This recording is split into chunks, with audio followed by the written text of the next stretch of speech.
হয়ে গেছে। ওর ছেলে না 2 দিনের জন্য ঢাকায় যাবে, তাই বললো নূপুর একটু এটা আমাকে দাও না বৌমা, তাই দিয়ে দিছি। আম্মু তুমি আর মিথ্যে কথা বলো না, আমি বাবাকে সব বলে দিয়েছি। কি আর কত নাটক করবি বল? তুই এত নাটক করতে পারিস?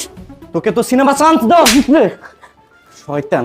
এই আমার ছেলের কি দোষ ছিল? আমার ছেলের একটাই দোষ, তো রঙ্গলীলা ও নিজের চোখে দেখে ফেলেছে, যার জন্য তুই আমার ছেলেকে মেরে লাগেজে ভরে জঙ্গলে ফেলে দিয়ে এসেছিলি। এই তোর বিবেকে একটু বাঁধলো না? এই আমি তোকে কেন বিয়ে করেছিলাম? তোকে বিয়ে করেছিলাম শুধুমাত্র আমার সন্তানের জন্য। আমি ভেবেছিলাম তুই আমার সন্তানকে নিজের ছেলের মতো দেখবি, কিন্তু না, তুই দেখিসনি। তাই আমার ছেলেকে আমি বোর্ডিংয়ে রেখে পড়াশোনা করাচ্ছিলাম। এই আমার ছেলে আমাকে বলেছে, বাবা আমি যখন বাসায় আসতাম আমার আম্মু আমার সাথে খারাপ ব্যবহার করতো, আমাকে ঠিকমতো খাবার দিত না। আমি বিশ্বাস করি নাই। কেন বিশ্বাস করি নাই জানোস? কারণ আমি তোর প্রেমে অন্ধ ছিলাম। আমি ভেবেছিলাম আমার ছেলে ছোট, তাই হয়তো সে